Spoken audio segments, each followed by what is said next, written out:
इस्लाम में कोई जात पात नहीं, मुसलमानों में है। अब बताइए, इस्लाम में जात पात है आपने बोला, तो इस्लाम में जात पात है या मुसलमानों में जात पात? जी मुसलमानों में। इस्लाम में? इस्लाम भी तो मुसलमान जो है इस्लाम के अंदर ही आएगा। आप बताइए, मुसलमान में जात पात है या नहीं? हाँ है मुसलमान में। और इस्लाम में? जी नहीं है। इस्लाम में नहीं है। इस्लाम में जात पात है या नहीं है वो तो आप बोल दिया, मुसलमान में जात पात है या नहीं? मुसलमान में तो है ही जात पात। भैया मुसलमान में?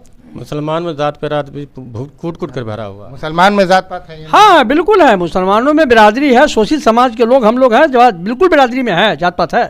अब आप लोग अपना अपना भैया नाम और जात बता दीजिए। जी मैं मोहम्मद नूर आलम। कौन बिरादरी से हैं? जी इदरीसी, जिसको दर्जी बोलते हैं। इदरीसी है।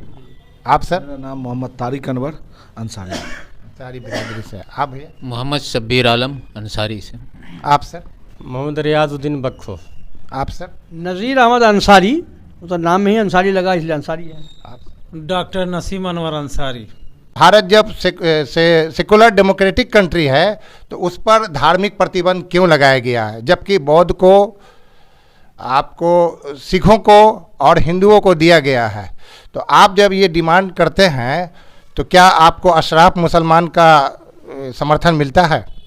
नहीं, इसमें तो समर्थन पहले में कभी नहीं मिला है, लेकिन मामला है कि संवैधानिक तौर पर हिंदुस्तान के समाज को 3 भागों में बांटा गया आरक्षण के लिए।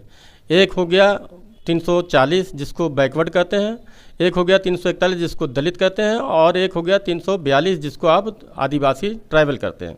आदिवासी में भी मुसलमानों को रखा गया है, जिसमें लक्षद्वीप से पीएम सईद साहब और पीएम सईद साहब के लड़का जीत के आते हैं। बाकी कहीं भी आदिवासी में मुसलमानों को नहीं रखा गया। लेकिन शेड्यूल कास्ट में जो है पूरे भारत में दलित मुसलमानों को आरक्षण नहीं मिल रहा है, चूँकि उसमें पहले 1936 से लेकर 1950 तक हिंदू मुस्लिम सिख ईसाई सारे मज़हब के दलितों को मिलता था। 26 जनवरी 1950 को इसमें धार्मिक प्रतिबंध लगाया गया कि आज के बाद से इसमें सिर्फ और सिर्फ हिंदू दलितों को मिलेगा। बाद में 1956 में तारा सिंह के नेतृत्व में एजिटेशन हुआ, 1956 में सिखों को जोड़ा गया, 1990 में बौद्धिस्ट को जोड़ा गया, लेकिन मुसलमान को आज तक दलित मुसलमानों को 341 में नहीं जोड़ा गया। हमारा मेन मुद्दा है कि जब आप सिख को, हिंदू को, बौद्धिस्ट को दे रहे हैं तो दलित मुसलमानों को भी इसमें जोड़ा जाए।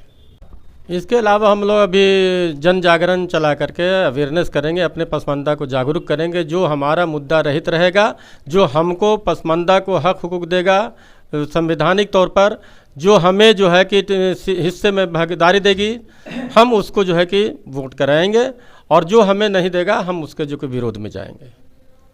जब आप जात और आपको जात की बात करते हैं, भारत का संविधान भी आपको 5 कैटेगरी में बांटा है, वो धर्म की बात नहीं करता है।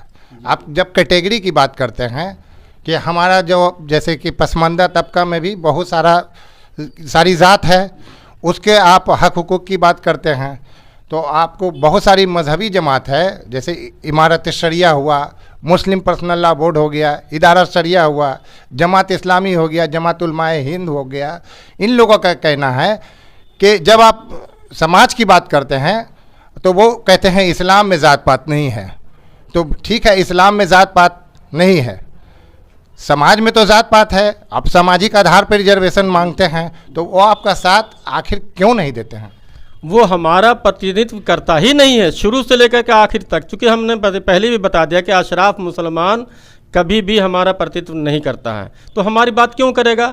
हम अपनी लड़ाई अपने खुद लड़ना चाहते हैं। हमारा वो जो कि लीडरशिप नहीं है, चाहे ओवैसी हो, इमारत शरिया हो, इदारा शरिया हो, Muslim personal law board of India हो, जो भी हो, ये हमारा प्रतिनिधित्व करके पसमानदा की बात नहीं करता। वो होल रिजर्वेशन, होल मुसलमान की बात करता है। तो होल मुसलमान में उसको फ़ायदा है, क्योंकि सारे मुसलमानों को गुमराह करके वोट लेता है। अब इस बार हम लोग जो है कि जागरूक हो रहे हैं, और तमाम बिहार ही में नहीं पूरे हिंदुस्तान में हम अपने पसमानदा को जागरूक ला करके ये कहेंगे कि जो पसमानदा मुसलमानों की बात करेगा, जो पसमानदा मुसलमानों को प्रतिनिधित्व देगा, हम उसके साथ जाएंगे, चाहे वो किसी पार्टी का हो।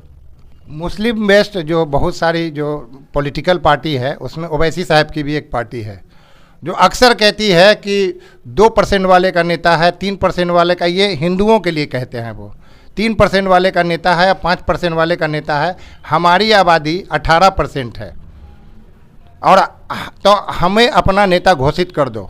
तो जब आप वो कहते हैं हमें 18% वाले को नेता घोषित कर दो, तो जब उनसे सवाल किया जाता है कि इस 18% में पसमानदा कितना है, तो बोलते हैं कि असमानदा पसमानदा कुछ नहीं होता है, हम मुसलमान हैं, इस्लाम में जात पात नहीं है।